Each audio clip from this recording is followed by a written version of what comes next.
Astronauts to the moon. Ignition sequence start. 3, 2, 1. Houston, we have a problem. Liftoff. We have a liftoff. We copy you on the ground. You got a bunch of guys about to turn blue. What you're seeing here is a mirage.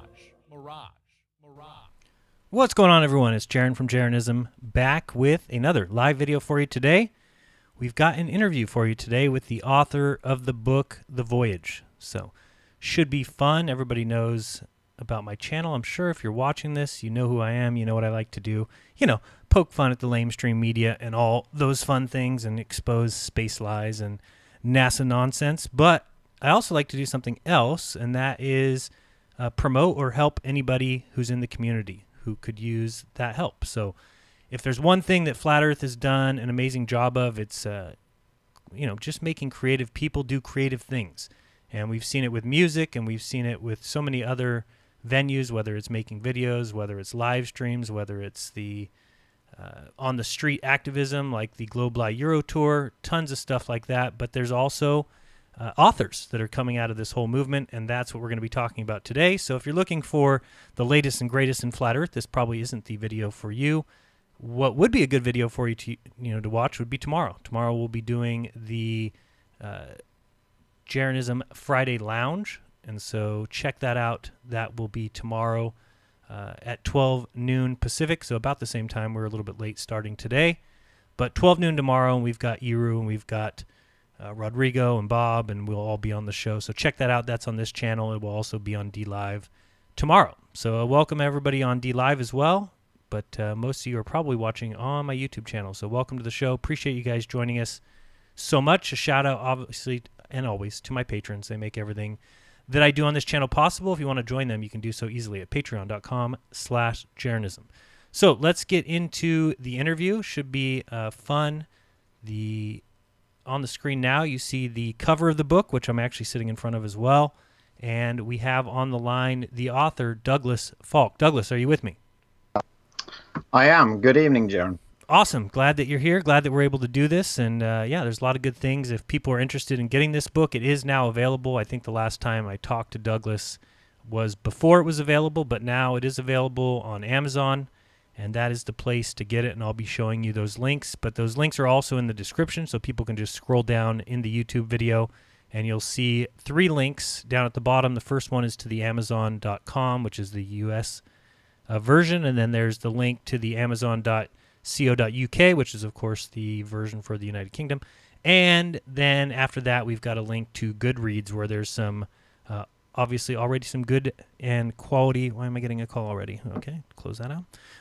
But also some good quality reviews. So awesome job, Douglas, and it was great. You know, I don't know if people know, but I've met you now twice, correct? Yeah, in 2 continents. Yeah, exactly. Yeah, so we met obviously for the first time in Amsterdam. Yeah, I think it's funny that the first and only time that you went to Europe, you went to Amsterdam.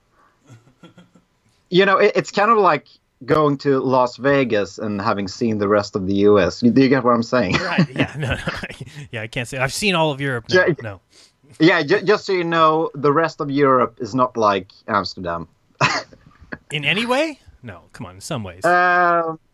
Well, I don't know if in any way, but I would compare it to Vegas in some sense. Yes, I would. Okay. But, I mean, you're from Stockholm, Sweden, correct? That is correct, yes. Okay. What is the biking thing the same as it is in Amsterdam? Because I just loved the amount of people that ride bikes and that the whole city is basically designed for bike riders. Being a bike rider myself, I guess I like that. But I thought that was pretty cool. Yeah, the bike riding is definitely a thing because we are also by the river, and but the whole mushroom and the whole smoking thing, that's not quite the same. Right.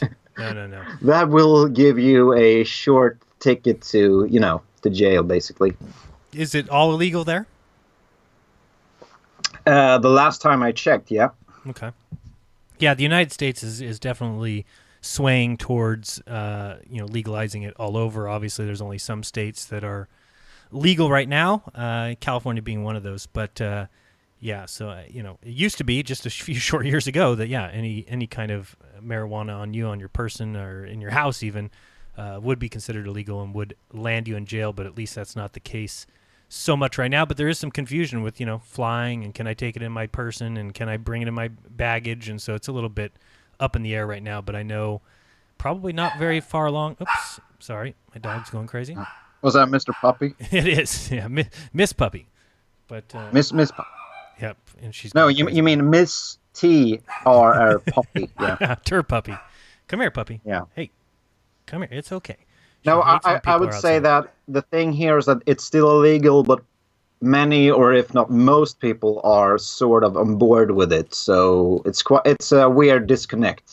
Right. Yeah, it's a little bit different. And then after that, after our fun times in Amsterdam, and that was just a lot of fun. Did you enjoy the camping site and everything, and getting to meet everybody? What did you think about that? Yeah, I sort of wish that I had stayed at the camping site because that's where I met you the first time. Right. And it seems like I missed out on a lot of camaraderie that went up there, especially with I haven't revealed this yet, I think, publicly, but Josh Corey from IRL Media is going to be the audiobook reader for this book, and Rodrigo Ferrari Nunez, our mutual friend, is going to compose original soundtrack. And he actually played quite a lot of music there in Amsterdam, right? Yeah, I mean, the only thing that was bad about Amsterdam is that the weather didn't cooperate, right? So yeah, I think we would have definitely had a lot more fun, and we would have had a lot more moments like that. But no, the second night, I believe it was, it was Rodrigo and his girlfriend. They both played some music. She was on the flute. He had the guitar. There wasn't a lot of people there, maybe 20, 25 of us, because it was pouring rain, so we had to get under shelter as much as possible. And the first night when we had the big party by the bonfire, of course, we had to all huddle underneath the awning. Otherwise, we would have got drenched. It was absolutely pouring that first night. Were you there for that first night? I can't remember. Well, I met you on the Thursday. I think that's the day when you came in. Okay, yeah. And then Friday, we had the party. Friday was the big get-together with, I don't know, maybe 100 people or something. Correct, right. And then Saturday... The very first day that I met you, it was on a Thursday, and then Karen B., you, and what's his name? Dr. Sack. Mm-hmm. Came to the camper van, and we were all cramped up together, very cozy. Probably like 30 of us in the camper. Yeah. It wasn't very easy, yeah. So, no, that was fun. And then, of course, I got to meet you, not too long ago. What was it, about a month ago in Dallas. So what did you think of that event? Yeah, it was absolutely incredible. Even my dad, you met my dad, Mr. Richard Dawkins. I wish I had a picture of him. I actually do have on my camera somewhere. I should have had that ready so I could show people. I'm not the only one who thinks he looks like Richard Dawkins' doppelganger. Yeah. But you said that you told your dad that, and he wasn't very happy because of the age difference, huh? Yeah, well, he didn't know who Richard Dawkins was, so we Googled him, and he was like, he's like 78 years old.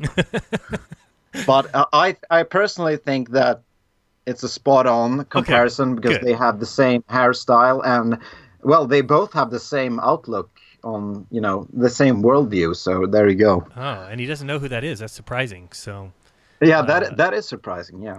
So I guess let's just start out. And again, if people, I'm sure, who went to the conference and met Douglas and got to meet his dad was very cool and cordial and hung out at the bar. And, I got to talk to him a little bit when he was manning the table for you with all your books there. I think you had walked away for a few minutes, and I went and talked to your dad for a little bit there as well.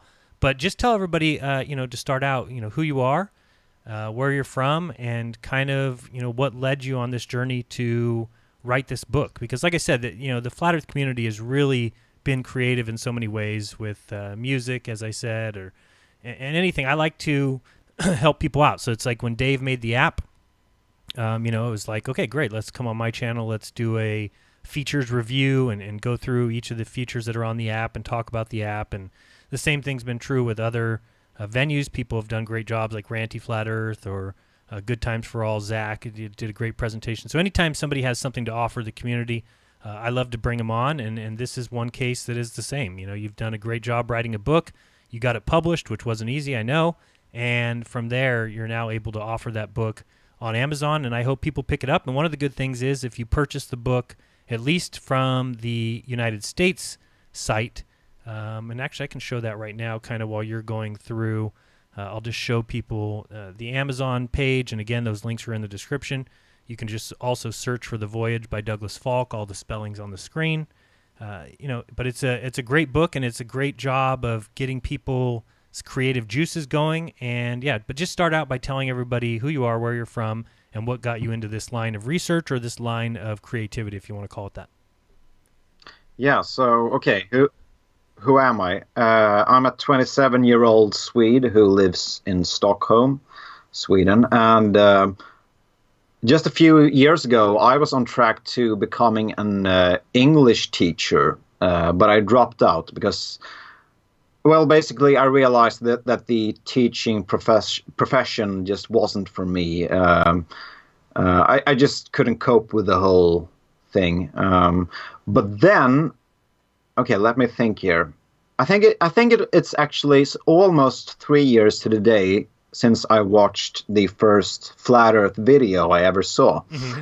And in 2016, as you can recall, YouTube was not censoring conspiracy content nearly as, harshly as they do right now, right? Not even close. Yeah, that was before they announced that they'd be, delisting, demonetizing, and, no longer recommending. So yeah, it was a different world back then when you could just search Flat Earth and click order by newest, and you'd get all the newest videos. It was very easy to find, and yeah, it certainly isn't the case today.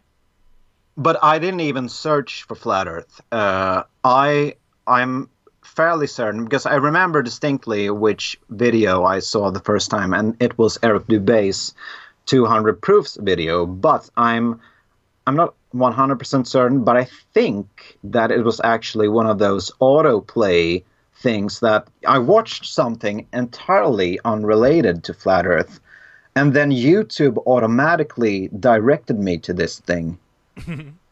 So yeah, that's the first video I ever watched. Do you remember what that video was? Yeah, that was Eric Dubé's 200 200 Proofs. Okay. Yeah. And yeah, I was like, wow, what is this? And and it's so strange now, 3 years later, when YouTube is in front of the Senate and they are forced to, do all kinds of censoring, and the drill. Right. But back then they were like, oh man, we have something here. We can make money off this, right? Yeah, I don't know if that was their thinking, or it was just part of the recommendation engine. So I think when videos were getting good views and people were seeing it, and then based on the thumbs up, thumbs down, maybe they were recommending videos. But yeah, they no longer are going to do that. I doubt you'd be watching any video on an unrelated subject and have 200 proofs show up today. No way. Yeah, but I do honestly think that they were really excited that something new like this just came out of nowhere. So automatically, like any company, they would be like, okay, we gotta, go all in on this. And then, of course, was it in 2018 or 19 when they had these Senate hearings or whatever? It would have been late 2018 or early 2019, yeah. Okay. We got a super chat from Commercial Sound and Video who says, have you ever seen fire extinguishers on the LISS? Didn't think so. Well, thank you for that. Commercial Sound and Video. Yeah. But you have seen gorilla suits, though. You have seen gorilla suits. You've seen footballs. You've seen them throw around baseballs and have all the jerseys from all the different teams magically. And yeah, of course. And whenever we bring up this stuff, they always come out with their counter evidence, which was, oh no, we sent every possible football jersey to the ISS. And and they waited till the Super Bowl and then picked the two teams that went to the Super Bowl. Of course, yeah, NASA is full of their nonsense. So you were saying basically, you saw 200 proofs, and what was your immediate reaction to that? My immediate reaction was, this is very interesting. I never had the strong reaction like many people do, like the reaction of being upset, angry, and that whole thing. I was like, okay, this is really intriguing, but I just left it there until a few months later when I started getting even more videos recommended to me. Mm-hmm. But it actually took me a year after I watched that Eric Dubay video from when I actually began writing the book. So it was quite a long process. Right. And I guess we could talk a little bit about the book real quick, but you basically said you were thinking about becoming a teacher. Yeah. Why did you stray off that path again? Because I just realized that I wasn't teacher material. I'd done a lot of, practice teaching, and the kids were they just had no respect for me. So sometimes you just got to know your boundaries. So there you go. Right. So I guess as far as this book goes, and I've read it, and I guess I would call it action adventure. Is that what you would call it? Yeah, I think that's what I would call it. Yeah. Yeah, I mean that's what I would name it. But I think that involved in that action adventure story are so many flat Earth tidbits, and also globe tidbits. I thought you did a good job of kind of playing the fence, if you will. I think that it opens up for future installments, which I hope that you're going to do. But I guess start out with, exactly who do you think this book is for? Is it just for flat earthers? What would you say to that? Yeah, exactly. I think this book is for everyone, basically, because it is an actual adventure. I mean, it is it's very much a flat Earth story, but it's not a patronizing propaganda piece. But because I can picture myself. Let's say that now, in December 2019, I had never encountered this subject. The last thing I would like, if I was a reader, would be to pick up a book and say that you're stupid because you don't know that NASA is deceptive or something like that. Right. So, and you've met my dad, right? And you know that he thinks this is all complete nonsense. But he still likes my book because of the... Well, partly because of the adventure aspect in Antarctica, and also for all of the, like you said, the tidbits, all the information about Wernher von Braun, James Cook, right. Admiral Byrd, all of that. It's all very interesting, even for the so-called, common man, the average Joe. Right, yeah, and I don't think that, it's not a book that's meant to sway globe earthers, would you say? No. Yeah. I mean, I can tell you that my dad is not remotely swayed, but... Well, I don't think it's meant to be that kind of book, and I think it plays, no, like it's I not. said. It's not going to blow anyone's mind with some crazy infrared J. Tolan media experiment. It's not that kind of book at all, okay? It's not that kind of book. It's an adventure book with a lot of historical facts sprinkled in, and also, of course, a lot of historical speculation sprinkled in. Right. But I do think that if a globe earther were to read it, they might gain an understanding as to why this flat earth movement has legs, and then also, they could be swept up by the adventure story while also learning some some flat Earth tidbits throughout enjoying the book. You think so?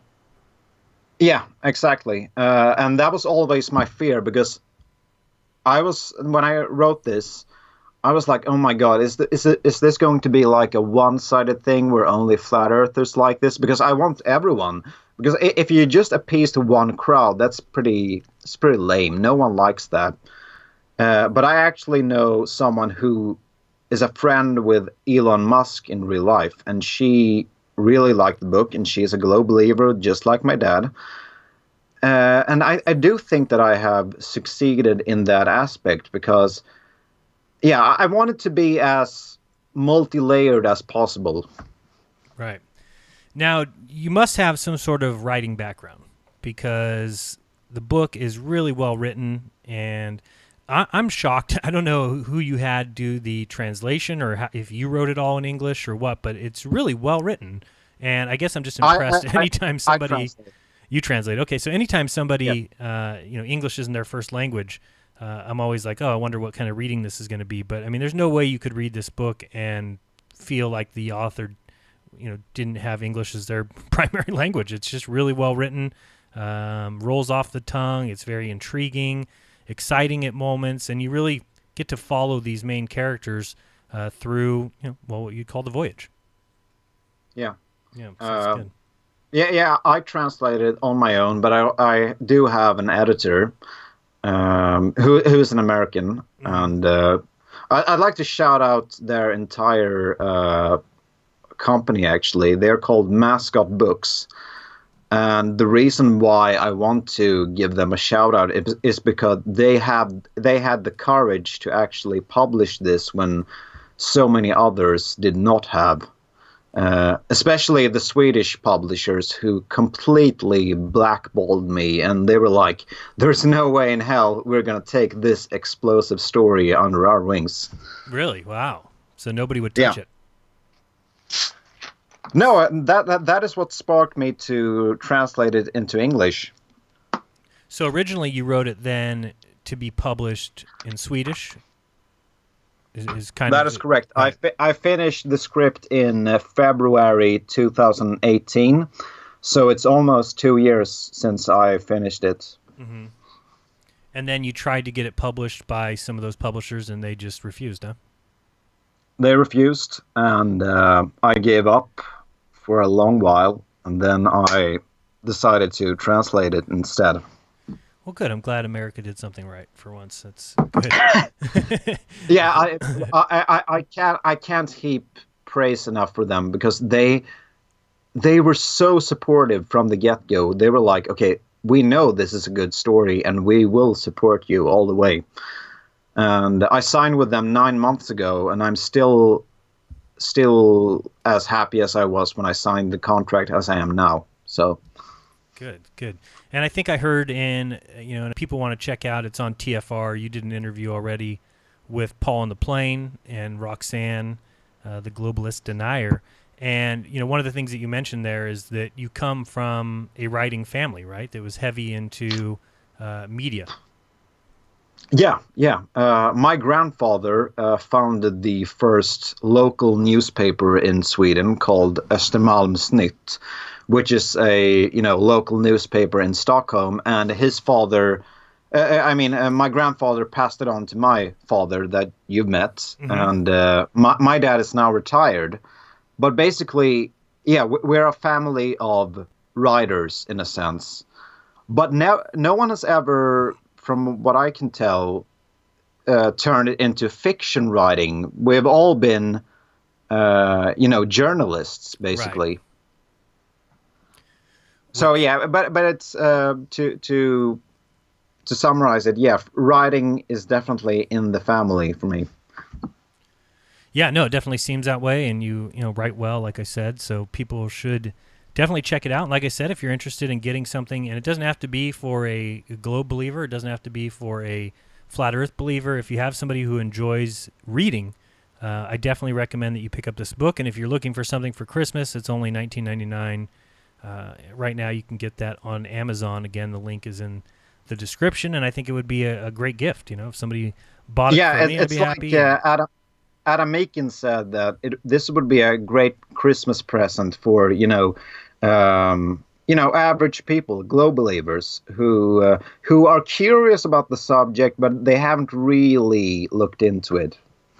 Right, yeah. Or even if they're not curious about the subject, I think it would get them on that path and at least have them, see why some people are starting to lean this direction. So I think that that's all fantastic. Do you want to start by, giving a little bit of a summary? Obviously, you don't want to give away too much of the book, and I think there's some great moments in there I would certainly not want to give away. But do you want to just give an overview, maybe a 2-3 minute overview of what people can expect and what the story kind of entails? Yeah, sure. It starts with a prologue following Admiral Byrd in 1956 in Antarctica during Operation Deep Freeze #1.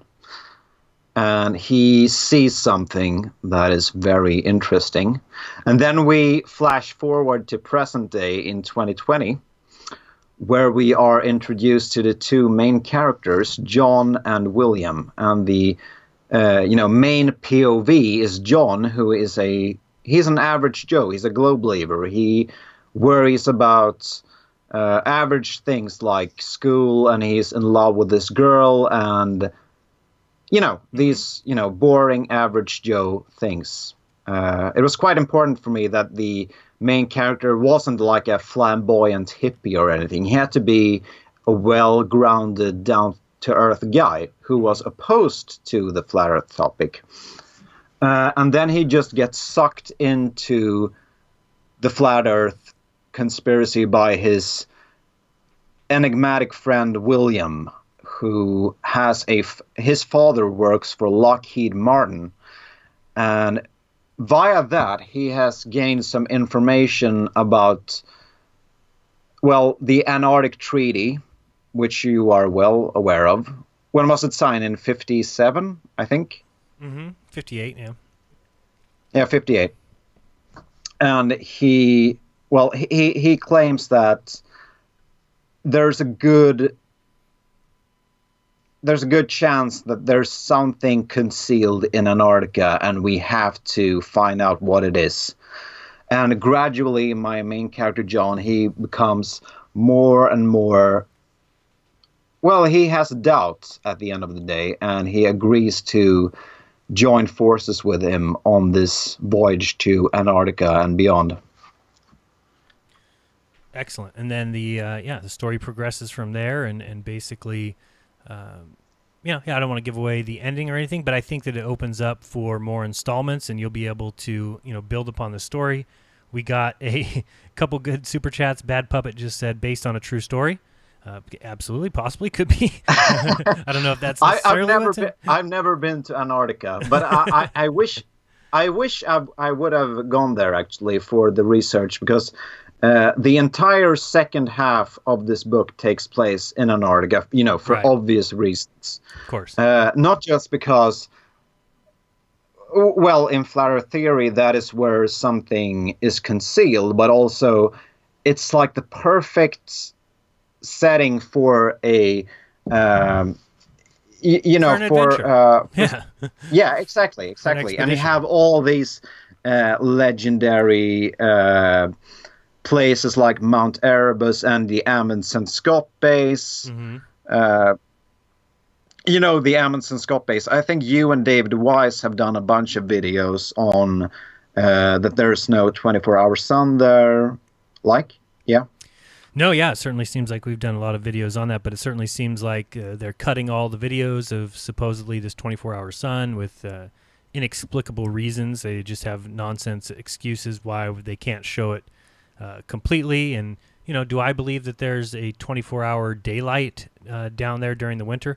Possibly, but again, I don't know. I haven't been there. It's hard to, when I expected to see some evidence like, if this is the truth and it's the bottom of the globe, then I would expect to see tons of videos showing that. And when we went looking, there just wasn't any. In 2014, 15, 16, 17, there wasn't any. Now, since then, there's been a few videos have come out. They've been the same guy who basically has shown before that he can edit videos. We've seen before the north, south, east, and west is tucked behind mountains, which tells me that those videos have been edited. So I still haven't seen anything that's anywhere near proof that we certainly live on a spinning globe. Zaylor Radin... Wait. Go ahead. Do you mean Ranulph Fiennes or that guy who was on Joe Rogan like a year ago? No, I mean, those guys basically say that they have crossed Antarctica, correct?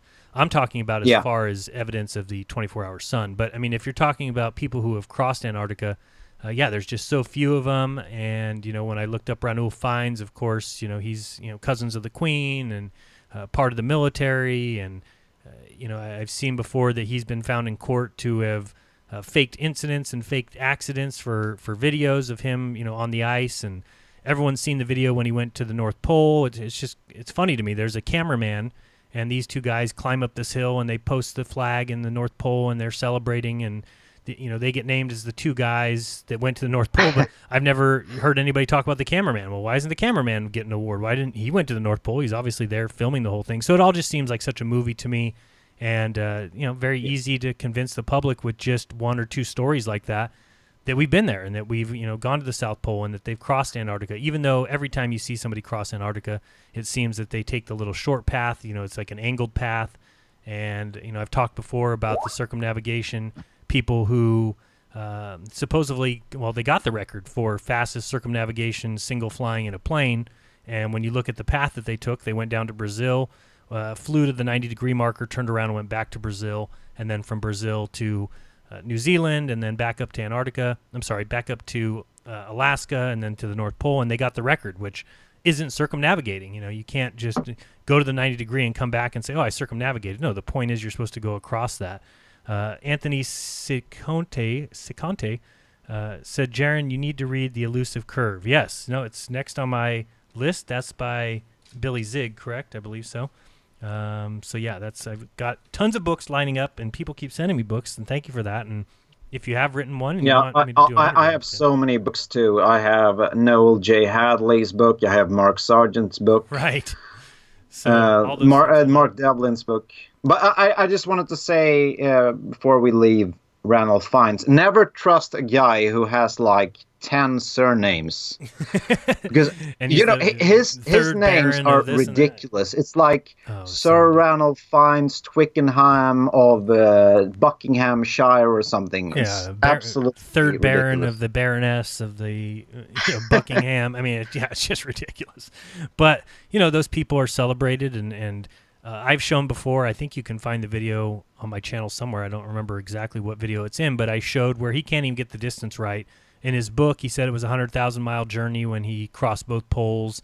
On the Guinness Book site, it says that it was 53,000 miles. And another place, it says it's 33,000 miles. It's just all over the place. It's all, and this is the same journey. Yet I can find places where it says it was 33,000 miles. I find places where it says it's 100,000 miles. And even his book and his interviews are always mixed up. And we're talking about the same journey. I'm talking about the one that was made in the early 80s. Of course. Yeah. And since then, we've had a few people who have come along and said that they've done it. I talked about a girl that skied to the South Pole and then went back to where she started, and I got a hold of her and said, why didn't you just go across? I couldn't understand. Why would you travel to the South Pole and not just cross Antarctica? Why would you come back the way you came? And she said, for them to pick me up on the other side of Antarctica would have cost me an additional $60,000. So I couldn't do that. So I went to the South Pole, turned around, and came back. And a lot of people call that crossing Antarctica, but that certainly seems to lead credence to the flat Earth theory. Zaylor Radin 1 said, to think Google created his flat Earth journey. Yeah, well, that's definitely true, and I think it's true for a lot of us, and there's no problem with that. That's what the internet's for, is getting information out there and allowing people to see things they otherwise wouldn't have seen, and that's why I think this movement has certainly grown as much as it has. So thank you very much for those super chats. One question I did have about... Go ahead. Okay. I just wanted to add one last thing. Even way back in the days of Captain Cook, he spent 3 years trying to circumnavigate Antarctica. Yeah, some 60 or 80,000 miles or something, and said he could never find an inlet. Basically, there was just a wall of ice as far to the east and west as his eyes could see or his boat could go, and they just kept sailing around and around and around and around. And again, there's no way that if you have a belief, or at least you're told you live on a globe, and you go down to the Antarctica and you start sailing the edge of it and you just can't ever find an inlet. You basically just go around and around and around and around. Those guys would have been very confused at the time, and if you read the notes from his second journey, they were nothing but confused the entire time. Yeah. And like the Admiralty, they would never be. I mean, they don't want anyone to waste time. If he actually spent 3 years, it's because he actually tried. He didn't waste any time down there. It was because it took so long to actually go around the whole thing. Right. And, one of the big things that I think is amazing is that, somebody says, well, couldn't we prove this? And yeah, if we got on a boat and we go down south and then we just start sailing around, but the rules of the Antarctic Treaty state that you can't store extra fuel on your boat if you travel below the 60-degree marker. So what people need to realize with that is you certainly can't get very far on one tank of gas in any kind of a boat that any of us could afford. You're certainly not going to go very far. You're going to go down there, and if you're lucky, you'll be able to touch the Antarctic coastline, the shoreline, and then you'll be able to go back to where you started from, because that's all the amount of fuel that you would have. In order to just basically do what Captain Cook did or what some of these other sailors did and actually sail around, you would need extra fuel, and they've completely banned that from being possible. So people can think what they want. For me, that's a huge red flag. Why wouldn't we be allowed to go down there and just sail around? Well, I think that it's because the coastline is much, much longer than we've been told. And there has been some boats that have supposedly, I know just last year or 2 years ago, there was the Catharsis II that supposedly went around Antarctica in something like 100 days.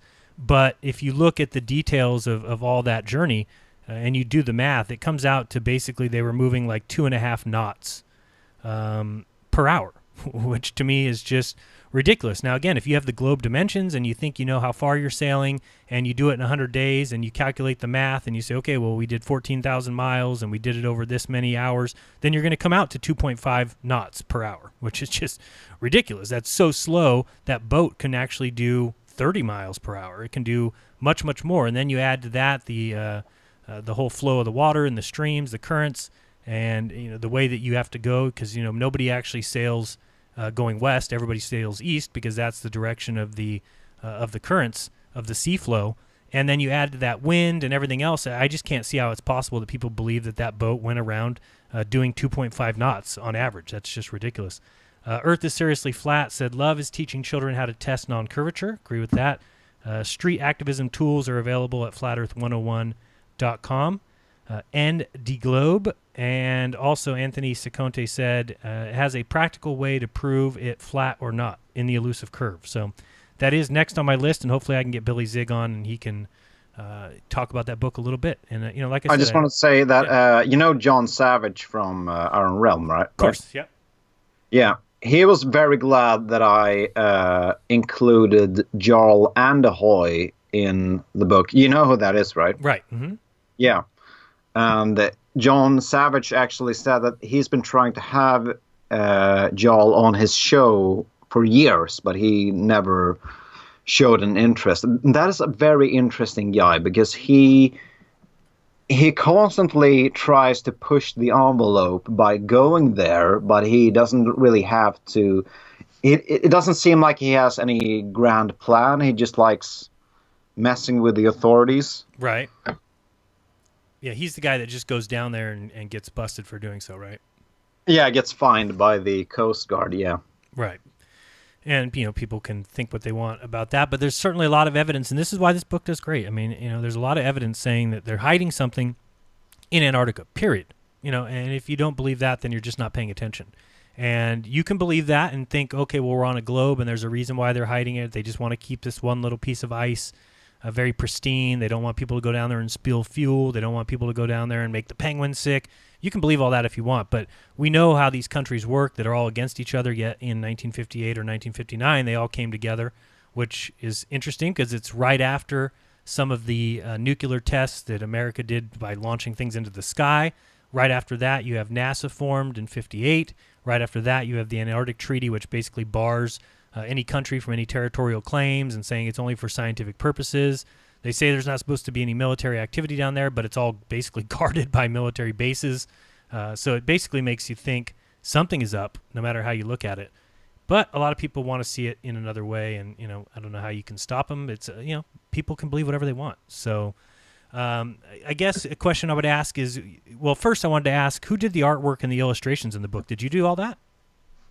I gave them an overall idea of what I wanted, and I wanted the Earth as seen from above.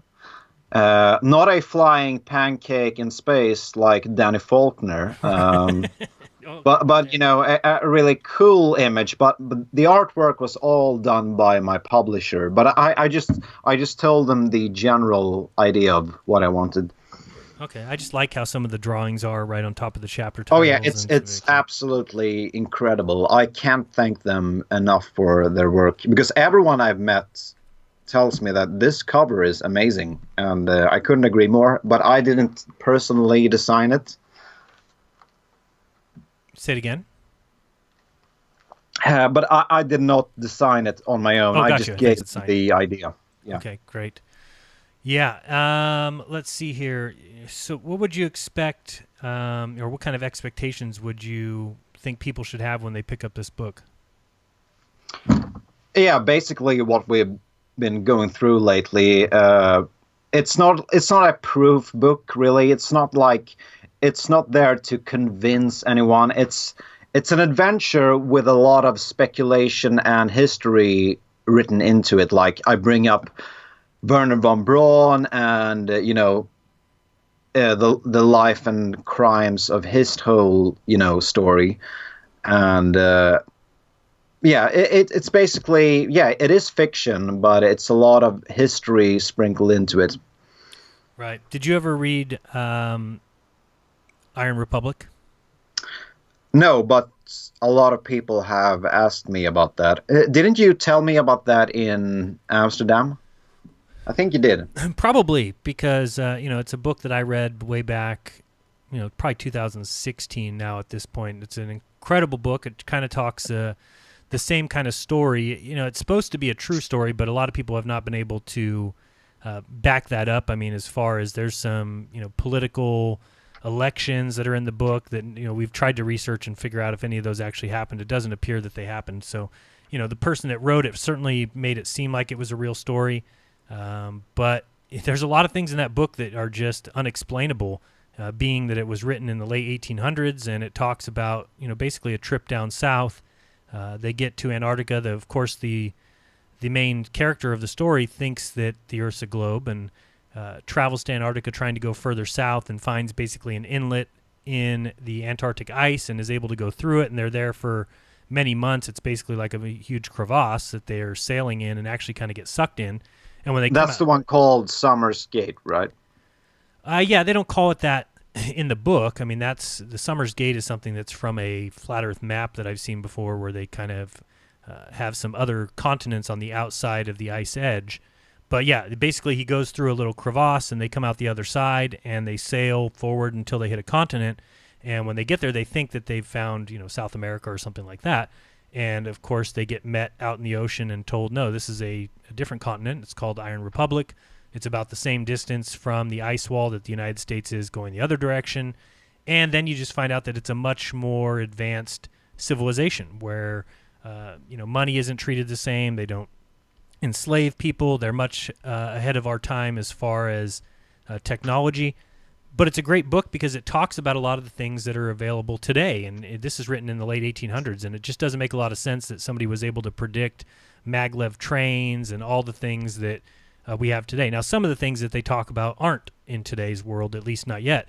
They talk about people flying in personal flying machines that basically are like wings with a motor. Now, I guess you could say that some of those things are starting to come up, and we've seen some videos of that. But this is, 100 years ago that it was written. 120, 25 years ago.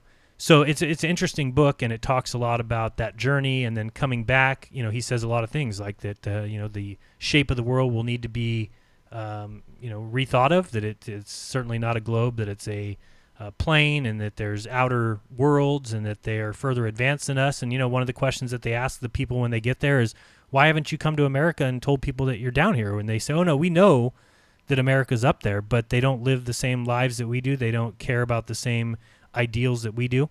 And so we just let them be, and they let us be, and you guys just happen to sail here. So it's a great book. People can check that out. I think Morgile does an audiobook reading of it, and you can find that on the Morgile's channel, but just search, if you just search. I will actually be on Morgile soon, I think. Oh, cool. Okay. Yeah, ask him about it. I mean, he's done it, I just wanted to bring up one thing. I seem to recall when you told the story of the Iron Republic that you had a wild theory a few years ago about Captain Cook not actually being clubbed to death by natives on Hawaii. Right. But he actually sailed into an inlet, right? Well, I think, it's a wild theory because you're not going to find any, evidence of that other than the fact that, when he turns in his logs, it always takes 3 to 5 years. He has to turn them into the Queen, and then they spend all this time correcting them. So when he came back from his second journey, he turned his log in, and basically he left for the third journey before the second log was ever published. So he had no idea what it said. I mean, he died before that book was published. So he goes out for his third journey, supposedly, and, the story is really ridiculous if you look into it that, of all people, the captain of the boat went on shore on Hawaii to talk to these people, and it's just stuff that you wouldn't think would happen. The captain of the boat goes there unarmed and without all of his army and basically gets killed. And then when the boat comes and looks for evidence of that, I believe all that they were given was his hand. And that's how the proof has stood. So to this day, they say, oh, no, his body was chopped up and sent all around the island, and all that they had for proof was his hand. But again, like I said, nobody has the details of that second journey because he would turn him into the Queen. They take 5 years. They republish the journey. So, my thought was if he did find an outlet or a way out on his second journey, that he may have gone on his third journey and simply took that and headed out. They had multiple boats, and when they got back, of course, there's always less boats because the story is, oh, this boat sunk and this boat sunk. It'd be very easy, especially back then, to tell everyone on Earth a story. That, oh, he got killed and this and that, when really he just took off and they didn't want people to know that. And of course they would never write that. They're never going to tell people that are trapped here, hey, you can't exit. Hey, Captain Cook did go. But my opinion is that he may have saw the opening and just left, especially if in his second journey is the one where he supposedly went around and couldn't find an outlet. Maybe he did find an outlet and they just wrote that in there that he could not.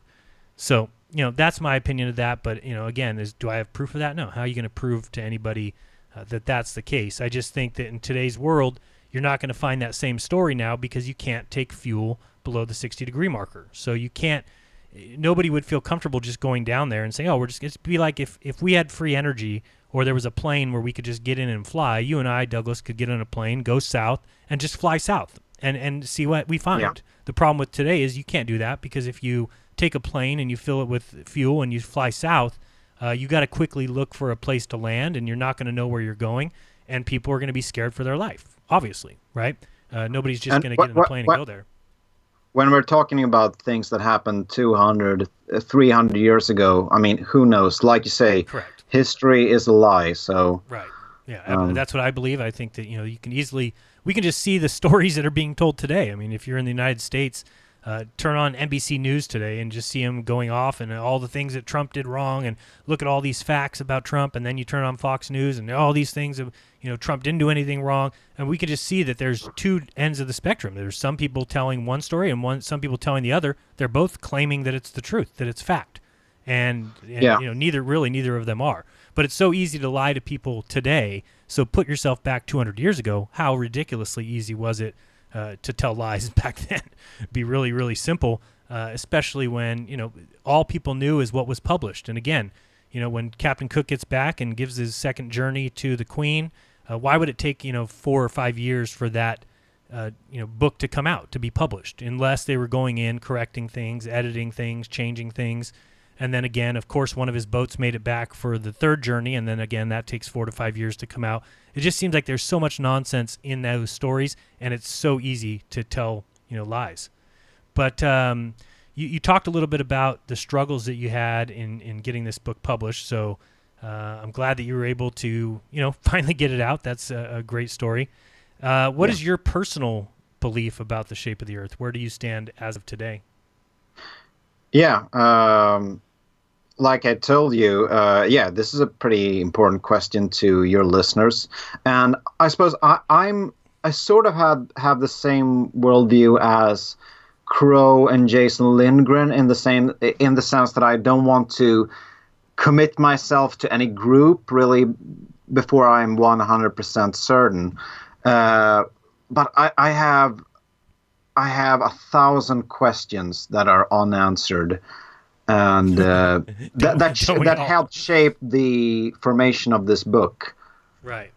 No, I think that's how a lot of us feel. You know, a lot of us feel the same way, that there's just so many questions that are unanswered, and I've found so many lies and so many deceptions and so much bull. And once you realize NASA is just a huge PR industry, and the way they're able to get news out with their press, press releases, and they're able to basically say anything and the world believes it. They're obviously, the propaganda is forced down people's throats from a very young age. There's just so much that tells me that we've been lied to. And when you're talking about all the things that we've been lied to, like I said earlier, with the Trump stuff, with the Russiagate, with you name it, all these things that we've been lied to about, it's very easy for them to get these lies across to many, many, many people, right? It's too easy. I no longer take Wikipedia as gospel. I mean, Good. You've said many times that the easiest thing there is to be a debunker. Right. Let's take our friend or enemy, Mick West. I mean, his job is to go to Wikipedia. Well, okay, here's the thing. He finds a new conspiracy theory that's trending. The first thing he does, he doesn't entertain it or anything. He goes to Wikipedia, he finds the official explanation for it, and then he regurgitates it on Metabunk. That's how it's like, right? Yeah, so easy. Yeah, I mean, how could you fail with that? It's like Wikipedia is your god. Right. And it was 10 years ago, that was my god too, because I assumed that everything that academia put forth was gospel. But now I'm not certain of anything. No, and I think that's the best, method to take, especially when you find, lies, and when you see how much money this space industry is worth and everything that they can tell you, and that it's just so easy to get everybody to believe what you want them to believe, especially when you create textbooks and you put them in children's faces before they can even think, and you push this stuff to the point where they have no option but to believe it. I've said before that when you come out of third grade, at least before the flat Earth kind of awakening started, that it'd be impossible for you to come out believing anything other than a globe. So yeah, but with people like Mick West or these other channels, it's just so easy to basically, I can just make fun of flat earthers. I can make fun of anything that you say, you think 9/11 is an inside job? Let me look up Wikipedia. Here's the facts. Here's the 19 box cutter carrying, Arabs. Here's the passport that we found. Here's an engine that dropped out of the plane. And there you go. There's your proof.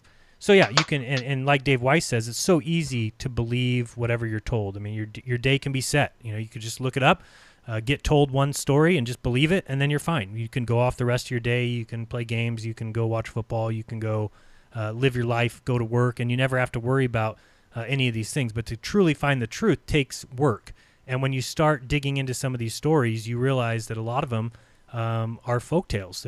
They're fairy tales. And, it's like you said, when you believe all the things that you're told, it's kind of why I stopped doing some of these debates, because debates, if they get to go in with the idea that, science is fact, then what kind of debate are you going to go into against them? It becomes very difficult when you're like, okay, well, I'm trying to explain a different edge of the story, and they just say, well, no, science has proved this. We know the distance to the sun. We know, and you try and say, well, how do you know the distance? Well, it's already fact. We've already figured it out. Well, how do you know the distance to these stars? Oh, we already know it. It's been figured out through spectroscopy. They can just say whatever they want, and you have no choice but to believe them. If you go looking into it, you find flaw after assumption, and it makes the story seem a little bit far-fetched. That's the way I look at the globe Earth theory. So, Jaron, are you saying that you don't think there's a skull asteroid that shows up on every Halloween? No, that one I do believe. No, I'm just kidding. No, I don't believe that. I don't believe the jack-o'-lantern sun. These are just stories that keep the worst one for me is the one that Paul brought up. I mean, like, the idea that Uranus, of all planets, are like, that they are going to probe into it for smelly gas or something. It's just the worst. It's ludicrous. It's literal horse manure. And Yeah, literal toilet humor is being passed off as real science. Right.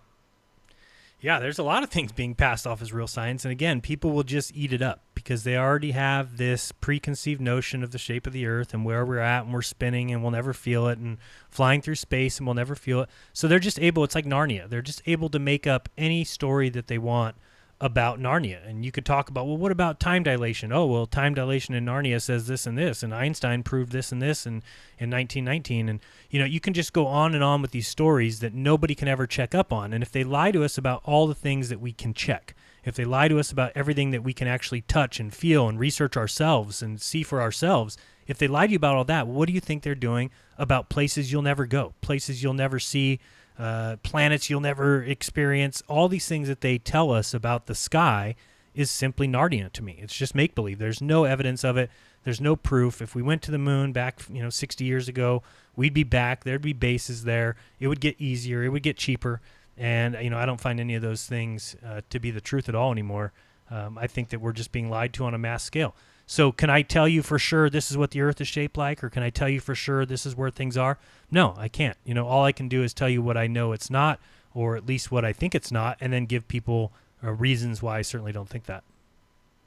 Yeah, I bring it up in the book as well, that at the very end, I don't want to explain the exact nature of how this is brought up because it is at the very end, but I bring up a crazy batshit example of that they can just say that, okay, we found a planet, an exoplanet populated by flying unicorns, and people will believe it. Well, why will they believe it? Because people will accept the truth that they are presented, right? They will accept the world that they are presented.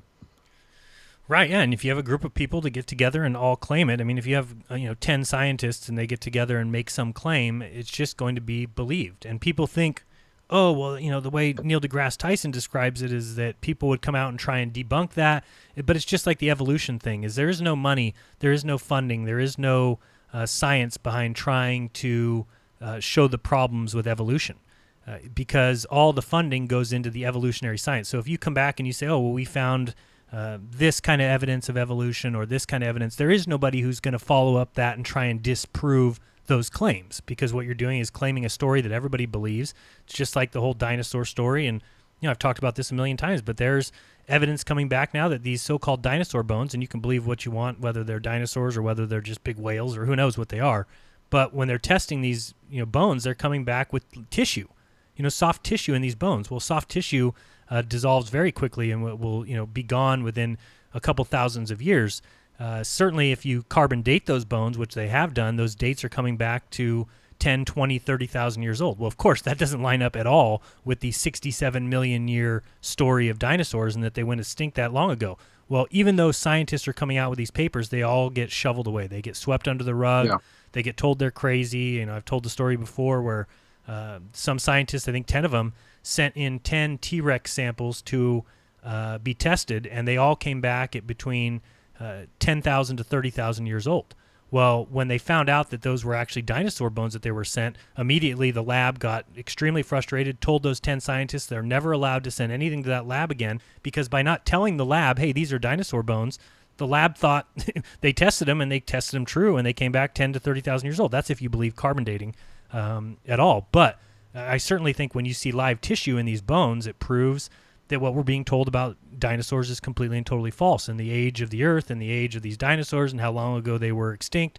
But you'll never have that reach mainstream. Why? Because they've taught a story about 67 million years. So that's the line, right? That's the narrative. Yeah, the timeline is carved in stone at this Correct. point. Right. So if you're going to do any experiments, any testing, as long as it falls in line with the 67 million year old theory, those things get published. They get put out. So, of course, us as onlookers, we see that, and people might just look at the stories and say, oh, well, it must be true. All these scientists agree that these dinosaurs went extinct 67 million years ago. But what gets swept under the rug, what people don't see, is the other testing that goes against that gets swept under the rug, that gets thrown away, that gets told you can't practice your paleontology here anymore because what you're showing is... So all the funding goes to support the theories. So it's the same thing when it comes to space. You can't go out and say, oh, well, I tested and Well, I'm actually finding that these planets or these stars or whatever are so much closer or so much smaller. If you said anything like that, you're going to be completely dismissed because it doesn't fall in line with the mainstream narrative.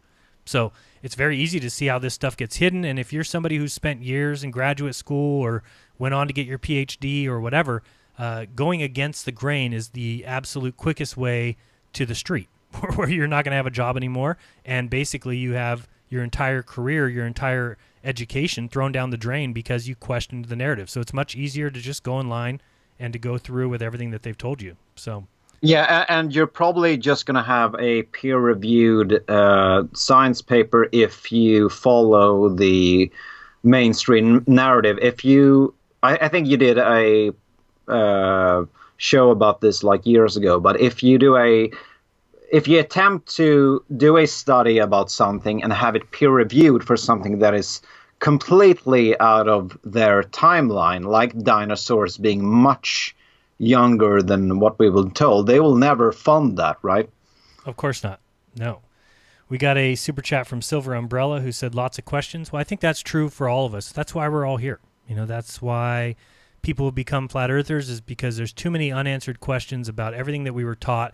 And when you teach children at such a young age that all these things are fact and all these things are true, then the evidence should be bountiful, should be plentiful. And when you can't find it and all you get is stories, and then you find out, I always talk about the water going down the drain in the opposite directions. That's something I was taught in school, was a fact. And so when you grow up, you think, oh, well, there's so much evidence. And then when you look into it and you find out that's a complete and total sham, and there's even people at the equator that lie to tourists and make money by just pouring water in an opposite direction on one side of the equator versus the other side, and people all fall for it. And it's just very easy to tell people whatever you want. It's just very easy to get people to believe whatever the mainstream is, and that's where people feel comfortable. Now, a lot of us have, torn that veil back and shown that there's a lot of errors in their things. And, I showed the other day Michio Kaku telling people, I think I showed it in my, my presentation, but, Michio Kaku says that there's nobody in his field that uses the scientific method. Well, this is exactly the problem that we have, is that what he's talking about is basing everything off of theories. Like he says, we fly by the seat of our pants. We just make things up, basically, is what he says. And that's a scary position, to be in when you realize that this is where our science is coming from. And it's stuff that we'll never experience. It's stuff that you'll never, none of us here listening to this show or any of your friends or anybody you know or anybody you've ever known or anybody you will ever know will ever go to Mars or the moon. Period. Fact. End of story. So why do we get caught up in this whole story of, space and space travel and all the money that gets pumped into this and into NASA making $60 million a day, and they can't even provide us with an image of the Earth? Anybody who falls for that and believes that or thinks we went to the moon 50 years ago and we just haven't gone back for whatever reason you want to accept, and they have millions, right? Oh, well, the money is too expensive and it's too hard, even though they did it 6 times in 3 years. And I always like to point out every moon landing was done under President Nixon. So let me ask you this about your book. Is it a one-off, or are you going to continue? Are you going to have further installments, or I don't know what you want to call it? Is there going to be a second? Yeah, I'm writing the sequel right now, which looks to be the concluding chapter of this whole story, because I don't want to drag it out, but I have a very, very specific ending for this story, which I'm really excited for. So right now, it's on track for being released in December 2020 or possibly in 2021. Okay. What kind of research did you do? What did it take a lot of research to, get to this point? I'm taking it that if you started watching videos, you must have had to look into a lot of this stuff. I mean, you obviously have a lot of information there about Admiral Byrd and, Rowan Amundsen and these guys. So did you have to do research on all that to write this book? Oh, yeah. I mean, apart from the Flat Earth 101, which I already had in my head after watching so many videos, ever since I realized that the entire second half of the book would take place in Antarctica, I had to take a deep dive into that whole region, because that is just... I never get tired of researching Antarctica. There's just so much weird stuff going on there. You had the Buzz Aldrin was there in 2016. John Kerry went there on election day. You had the Russian Orthodox. Do you know what that guy is called? You know, the Russian Orthodox Pope or whatever. Yeah. Mm-hmm. Yeah, there's so much weird activity going on there, even in present day, and especially so, you know, in the 50s and the 40s.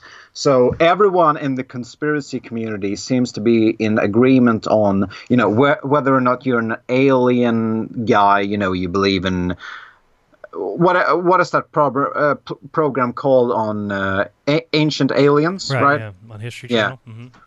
Whether or not you're an aliens guy or you're a flat Earth guy, you will agree that there's something going on in Antarctica. So it wasn't that daunting because it's so interesting to me. So I just researched it for months. No, that's good, and you can tell. I mean, there's so much good information, and that's what we're talking about. You'll have to check it out for yourselves to see that, you know, he just does a good job of incorporating flat Earth tidbits, or, you know, you can call them historical facts, into the book to make it very readable and a very real story. I think it has a lot of, you know, qualities like that people will enjoy.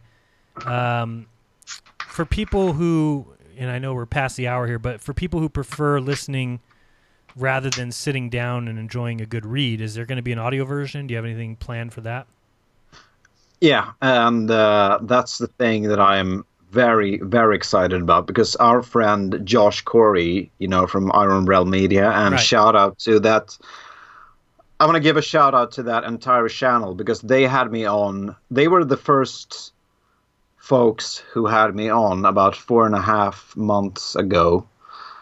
And yeah, I just felt like Josh would be the perfect reader for this book. And he's underway. I think he's done like 2 chapters or something. But the most unique thing about this, the creme de la creme, is our mutual friend Rodrigo Ferrari Nunez doing the, composing original score for this. Oh, so it'll be like merged with Josh Corey's reading of it? Yeah. Oh, yeah. wow, that'd be awesome. I mean, I still haven't worked out exactly how this will work, but I'm really, really excited, and I will, fight tooth and nail for this to work. So yeah, I think this will be quite a unique thing, because, you know, almost every book this day has an audio version, right? Because people like to listen in their car or whatever, or on the airplane. Right. But to have original composed soundtrack, that's something that's mostly, that's something for movies mostly. But yeah, I can't wait to see what Rodrigo has in store. Unfortunately, I never got the chance to see him play any instruments in Amsterdam, but I think... Oh, he's good. Yeah, he's very talented. Yeah, very talented. Yeah, no, he's got... definitely musically inclined, so yeah, and people, you know, should obviously check out his channel and, you know, join us tomorrow. I'll definitely ask him about this tomorrow on the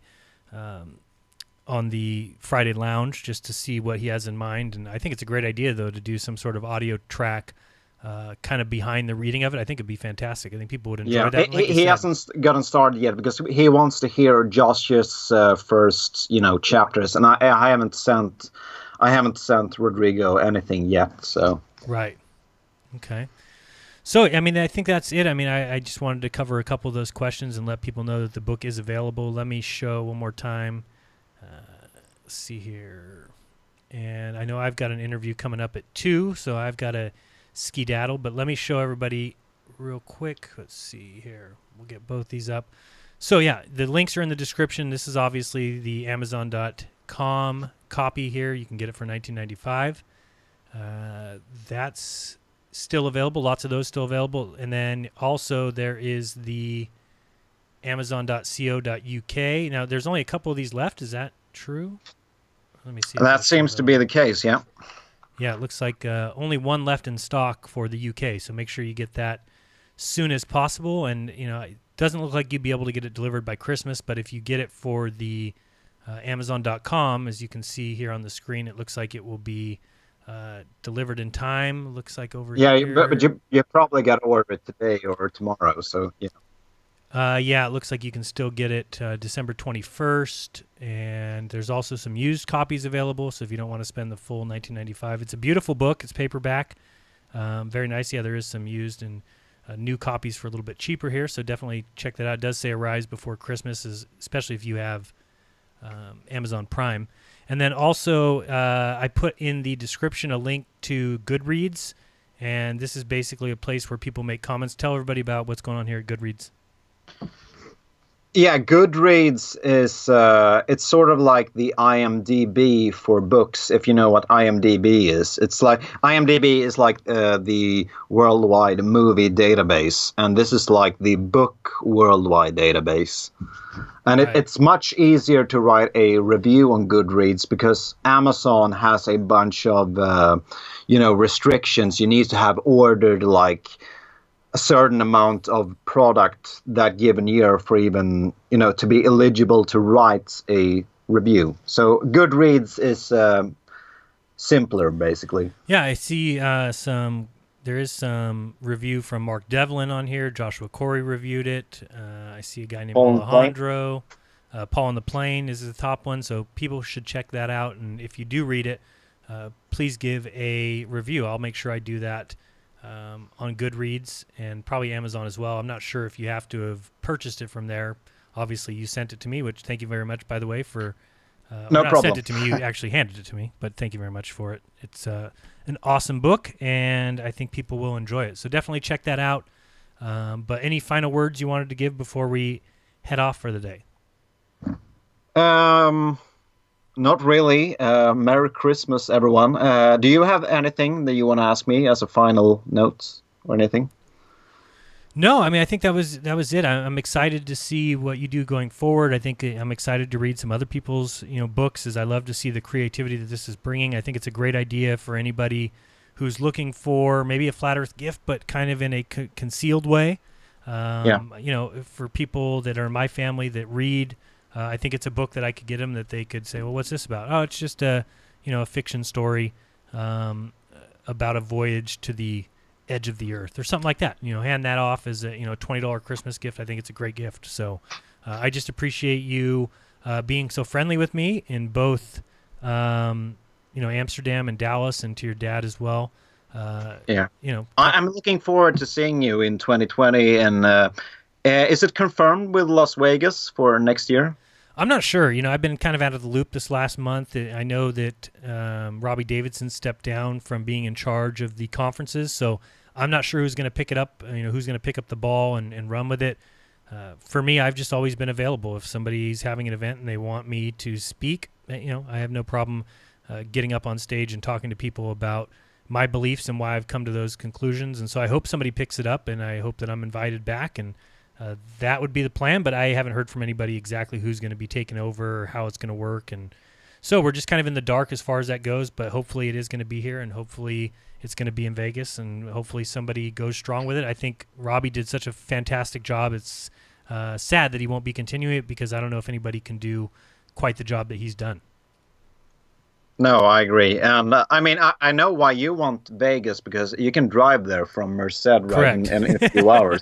Right. Yeah, and you can bring Iru with you, and you can play the synchronicity game in the car. There you go. See, you got all the ideas already. But I was never invited to your synchronicity game thing. Well, I was never invited to the whole card trick thing either, which I will be stealing since you revealed it on Raw with Dave Weiss. Did you enjoy that? Oh, I loved it. It was so amazing because I was never in the room, so I was never triggered or angry. But I will definitely, I'm for sure going to use that in the future with, people of my choosing. Right. No, it's definitely a good trick, so people can check that out either on DLive by clicking replay. That's the most recent episode on DLive, or go to Jeranism Raw, the YouTube channel, and watch last Monday's or this past Monday's stream. But yeah, we gave a card trick away, and no, it was a lot of fun. And I'm hearing that from a lot of people that they weren't involved, or nobody was looking for it. Just kind of, you find out, hey, there's a bunch of people in room 424 or whatever the room was, and we headed there, and there was like 25, 30 people, and just fun ensued from there. And as far as the synchronicity game, nobody's really been invited to play that, because we were in Amsterdam, and we couldn't find dice, so we never got a chance to even play. And all we could find was sex dice at the Amsterdam shops. It was like, There we go. lick my shoulder or do this. Those were the only dice we could find. So, but going forward, hopefully we can actually do that. And I think Vegas would be an awesome place to do that. We did it there before. Had a lot of fun. This time, of course, we'll film it. So, hey, I appreciate everybody joining us. It's been an interview with Douglas Falk. He is the author of The Voyage, which is available now on Amazon. So pick that up. It's a great Christmas gift. And like I said, I'd love to help out anybody in the community doing amazing creative things, whether it's creating awesome videos, whether it's writing an awesome book, whether it's creating amazing music. I just think that it's great to highlight some of these people in the community. So Douglas, I appreciate you being here. And again, I'll give you a final chance to tell people where they can find you. You are active on Twitter, correct? Thank you. Yes, I'm on Twitter. My handle is DouglasFalk3, and my official webpage is douglasfalk.com. Correct. And that's all basically. I'm looking forward to meeting you in 2020 again, wherever it will be. Sounds fun. Yeah, it should be enjoyable. So everybody get the book, check it out. It's on Amazon. You can find it in the links in the description. And I appreciate you guys joining us for a short little interview here. And tune in tomorrow, the same time. Well, it'll be a little bit earlier than today at 12 noon Pacific, as we will have another Jeranism Friday Lounge. That's with Iru, Bob. Usually Rodrigo joins us. You never know who will join the panel. So definitely check that out. And so check out Douglas, get his book, follow him on Twitter. Again, a thank you to all my patrons who make this possible, patreon.com/Jeranism. If you want to send me a super chat via Pony Express, you can do so. Jeranism, P.O. Box 3044, Merced, California, 95344. Maybe send me a Christmas card, a New Year's card, or some little letter saying hello. I love reading mail that comes across my desk. So appreciate anybody doing that. But that's going to be it for today. Again, join us tomorrow, 12 noon, for the Jeranism Lounge. And I remind you guys to do your own research, because when you do, you'll never again believe what you've been taught. It's been fun. Thank you, Douglas, for joining me, and we'll talk to you soon. Peace. Peace, guys.